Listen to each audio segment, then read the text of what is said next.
Narito ang ibang balitang tinutukan ng 24 Oras Weekend. Patay ang tatlong negosyante sa magkahiwalay na pamamaril sa Agusan del Sur at Zamboanga. Nakatutok si Oscar Oida. Habang nagsiselfone ang babaeng ito sa kanyang tindahan sa Bayugan City, Agusan del Sur, biglang lumapit ang isang naka-helmet at 2 beses na binaril ng malapitan ang babae. Agad tumakas ang suspect sakay ng motorsiklo. Nangyari ang krimen hapon ng Biyernes. Namatay sa ospital ang babaeng negosyante.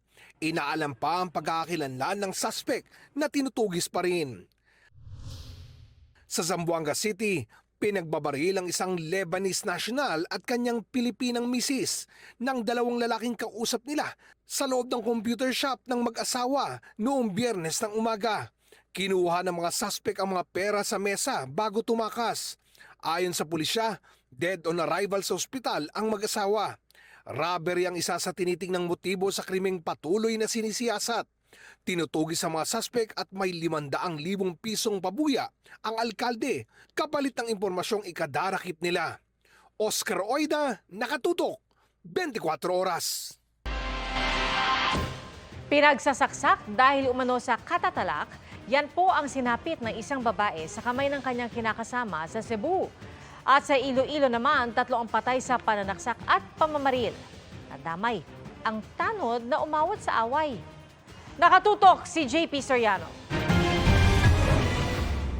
Nagluluksa ang pamilya ng 2 nasawi sa isang gulo sa bisperas ng pista sa Barangay Teringanan, Haniway, Iloilo. Sa investigasyon ng pulisya, nakaupo sa labas ng kanyang bahay ang biktima nang lapitan at saksakin umano siya ng sospek. Nagpambuno umano ang 2 at nakita ng isang tanod na sinubukang umawat pero sinaksak din umano ng sospek. Nakita ng kapatid ng biktima na duguan ito pero nang lapitan niya ay sinaksak din umano siya ng sospek. Dahil dito binaril umano ng kapatid ng biktima ang suspect. So yung rason bakit nagkaroon ng stabbing and shooting dahil sa dating away na online lumipas. Dead on arrival sa ospital ang biktima at tanod. Ayon sa asawa ng biktima, matagal na ang alitan sa pagitan ng kanilang mga pamilya. Ang hipag naman ng biktima ay giniit na ang biktima ang bumaril sa suspect at hindi ang kanyang asawa. Itinurn over niya sa pulisya ang homemade shotgun na sinasabing pagmamay-ari ng isang biktima. Hawak naman ng pulisya ang kapatid ng biktima na itinuturong bumaril sa sospek. Ang pamilya ng nasabing sospek magsasampa raw ng reklamo sa nakabaril. Sa Bantayan, Cebu, nagpapagaling sa ospital ang isang babaeng 20 beses na pinagsasaksak ng kanyang kinakasama. Batay sa investigasyon, kagigising lang umano ng 26 anyos na sospek nang talakan daw siya ng biktima, kaya nagdilim daw ang paningin nito.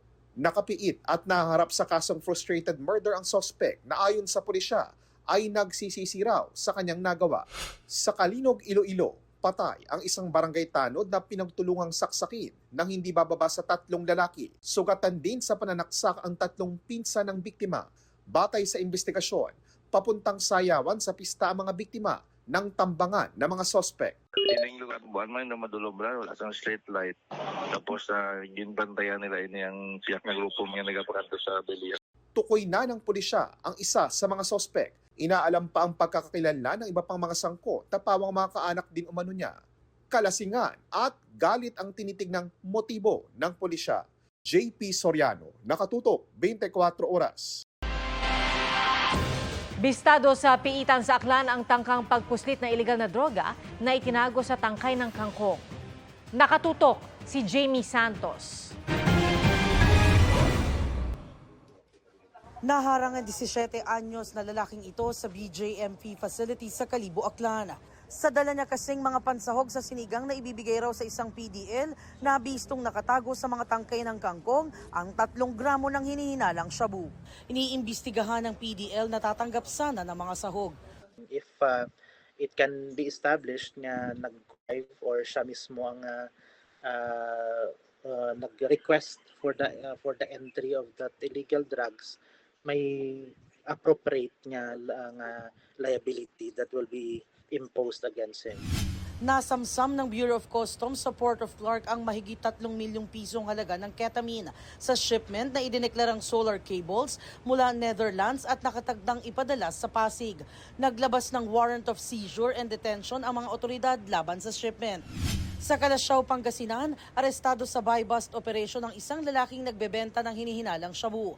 Nakumpiska sa kanya ang halos 150 gramo ng hinihinalang shabu na mahigit 1 milyong piso ang halaga, pati isang baril, mga bala at drug paraphernalia. Wala pang pahayag ang suspect na ayon sa pulisya ay dati nang nakulong. Jamie Santos, Nakatutok, 24 Oras. Damang-dama na ang init ng panahon, kaya naman po ang lokal na pamahalaan ng Bacoor, Cavite nagpagawa ng portable swimming pool gamit ang shipping container. Ayon kay Bacoor City Councilor Noli Galvez, ito ay para maibsan ang init ng panahon. Hindi raw kasi makapag-outing ang mga residente dahil mahal ang petrolyo. Enjoy ang mga bata sa libreng portable pool na iniikot sa mga barangay ng tig-5 araw. Nagsisilbi namang lifeguard ang mga tanod. At may mga libreng swimming pool din na handog ang Manila LGU. Kabilang po dyan yung sa Dapitan Sports Complex at Bitas Aquatic Center at 4 na iba pang public pool sa lungsod.